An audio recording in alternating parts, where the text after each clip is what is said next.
Have you ever noticed that everything seems to have an aesthetic now? Cottage core, clean girl, coastal grandma. I live on the coast. I'm a grandma. Is that me? Every time I open social media, I feel like there's somebody telling me who I'm supposed to be next. And don't get me wrong, I love beautiful things. I love a cozy home.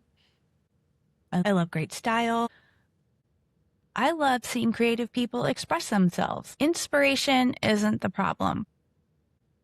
But lately I've been wondering, at what point does inspiration turn into imitation? At what point do we stop asking, do I actually like this? And start wondering, what is everyone else going to think? Because those are two very different questions. We all want to belong. That's part of being human. But there's a difference between belonging and disappearing right into the crowd. And I think a lot of us are disappearing without even realizing it. The funny thing is I really don't think that this episode is about aesthetics. I think aesthetics are just the newest version of something that's been around for a very long time. Honestly, I can barely keep up anymore. But whether it's the cottage core, the clean girl, the coastal grandma, or whatever the next one will be, I don't think that that's really what we are chasing. If we're being honest, we were doing this way before social media existed. Like, just think back to middle school. There was always the cool table during lunch. There was the hottest shoes. When I was in school, it was Air Jordans. You were totally it if you had Air Jordans. There's the right designer label on your clothes. There's the popular group that everyone wants to be a part of. Social media did not create that pressure. Social media just gave us some cool filters and good lighting. So here's the question I want you to ask yourself. Would you still love it if nobody was watching? Because I eventually had to answer that for myself. And it all started with one question about my hair. I think the reason why this topic hits me the way it does goes all the way back into my childhood. My parents divorced before I started kindergarten, and my brother and I both lived with our dad. Money was always tight. A lot of times clothes that I wore, or my brother and I had to wear, maybe were slightly high watered or the sleeves didn't quite meet to the wrist. I know that also I ended up with hand-me-downs. So those clothes had a whole nother life before I wore them. I was fortunate enough to get hand-me-downs from my best friend's older sister. But basically, that period of my life, if it fit or if it almost fit, that's what I wore. Looking back, I don't really remember thinking that our life was too terribly unusual. It was really just our life. I mean, everybody has hard times, whatever. It was just our life that we were getting through. And then there was my hair. Oh, my hair. It was red, fiery red, long, curly, unruly at times. It pretty much had a mind of its own. Let's just say that. I had a gap between my front teeth. I for sure wasn't the kid walking into school looking like I just stepped out of a magazine. But then one year, I think I was in 6th grade, my best friend's mom, the mom that gave me her oldest daughter's clothes for my birthday, took me to their hairstylist. It was the first time that I got like the treatment of what kind of style do you want, how do you gonna cut it, and like special shampoo and all the things. I remember walking out thinking, "Oh, so this is what this is this feels like to have this kind of style and hair treatment." Not because I suddenly looked perfect, but because someone had taken the time to help me feel seen. Looking back now, I realized I never had the opportunity to chase trends because doing that costs money that we did not have.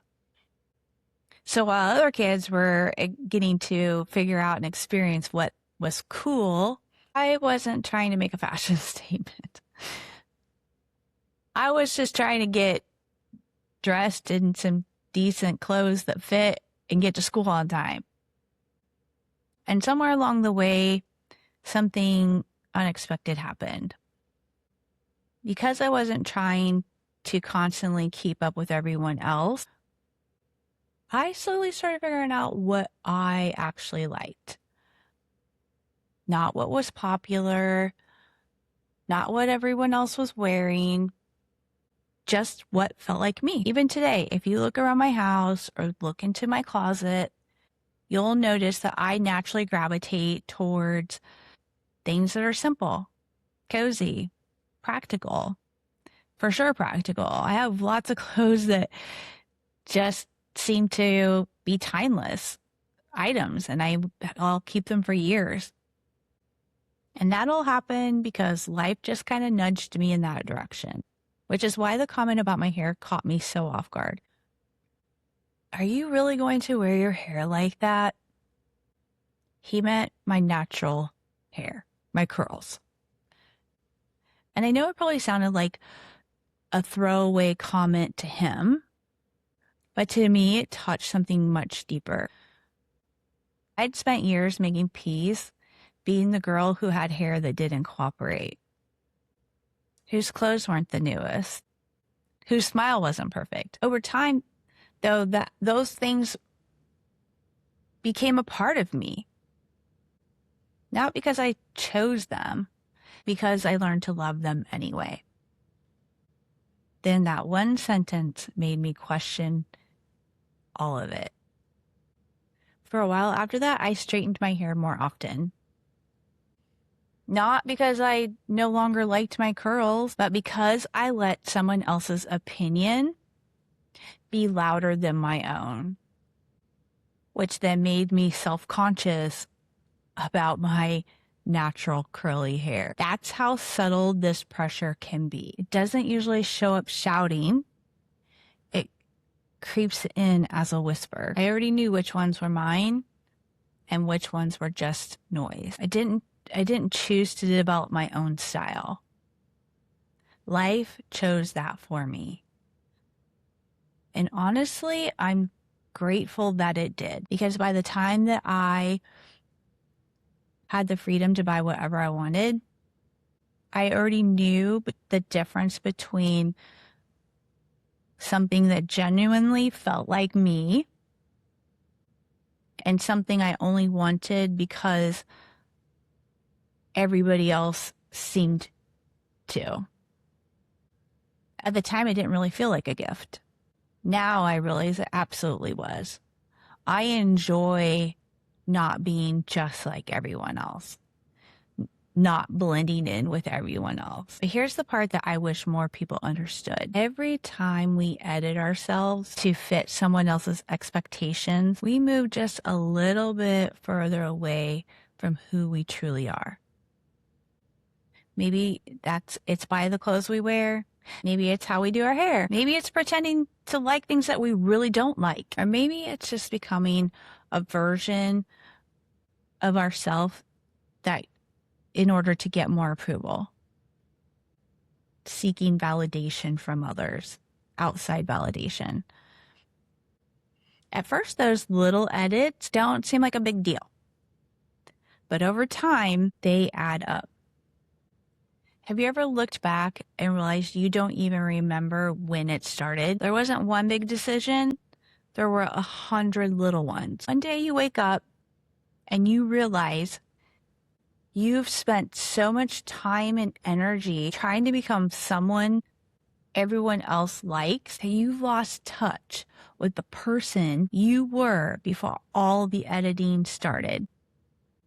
The performance is exhausting. And I've thought about that hair comment a lot over the years. Not because of him, because of what it taught me.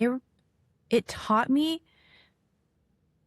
how much influence our words can have over another person. One sentence made me question something I had already accepted about myself. So I made a decision. I never want to be the person who makes someone feel like they have to become a different version of themselves in order to be accepted. When you're around me, I don't care what kind of car you drive. I don't care what labels are on the clothes in your closet. I do not care if your house looks like it belongs in a magazine. I do not care what kind of music you listen to or whether your style looks anything like mine. What I do care about is whether you can walk away from a conversation with me feeling like you never had to pretend, that you felt safe to be authentically yourself. That is the gift I want people to leave with, because that's the person I want to know. I want to know what's inside your soul. And here's where my mindset work comes into this. I really do believe we attract more of what's aligned with us when we stop trying so hard to be someone else. I mean, think about it. If you're always performing, people are connecting with the performance, not you. Someone once told me that it can take up to 3 years to truly know a person because they put up a representative. And I really kind of believe that. But when you finally start showing up as yourself, that's when the right people start finding you. Not because you became more impressive, because you became more authentic. So show up as the version of yourself that exists when nobody is watching. I think that is one of the greatest gifts we can give another person. They don't have to earn simply belonging. They don't have to impress us. They don't have to look a certain way. They don't have to have it all together. I know I most certainly do not have it all together. They can just exhale and relax and be themselves. Because when somebody feels that kind of safety, that's where the real connection begins. So here's the question I want to ask you this week. Maybe you've already asked yourself this question. Is the life that you are building actually yours? Or has it slowly become a collection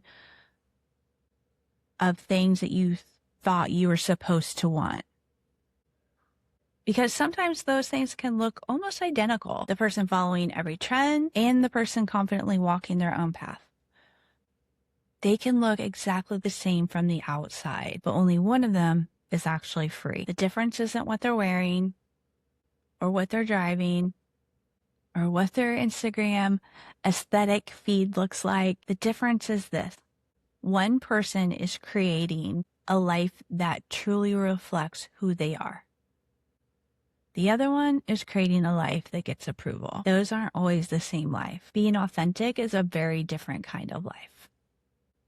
If today's conversation made you stop and think, I have something I'd love to share with you.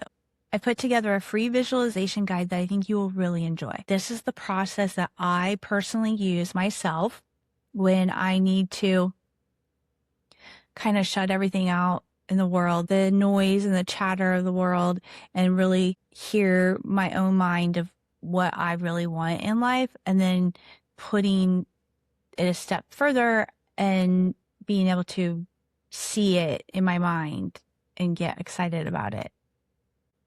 If you would like a copy of that, You can get it at lisafrench.rocks/visualization. I'll also drop a link for that in the show notes. And if you would like more messages like this, I would love to have you join my weekly newsletter called Hello Possibility. It is also free. Every Tuesday, I share a story, a mindset shift, or just something that's been on my heart. It's always about helping you reconnect with yourself and remembering the possibilities in life. You can sign up for that at lisafrench.rocks/newsletter. Also, a link will be in the show notes. And finally, if you're enjoying In the Driver's Seat, I would be ever so grateful if you would subscribe or follow, depending on wherever you're getting this episode. It really does help more people find these conversations. As always, thank you for spending time with me. I never take it for granted. Until next time, remember that you are always in the driver's seat of your own life. I'll see you next week.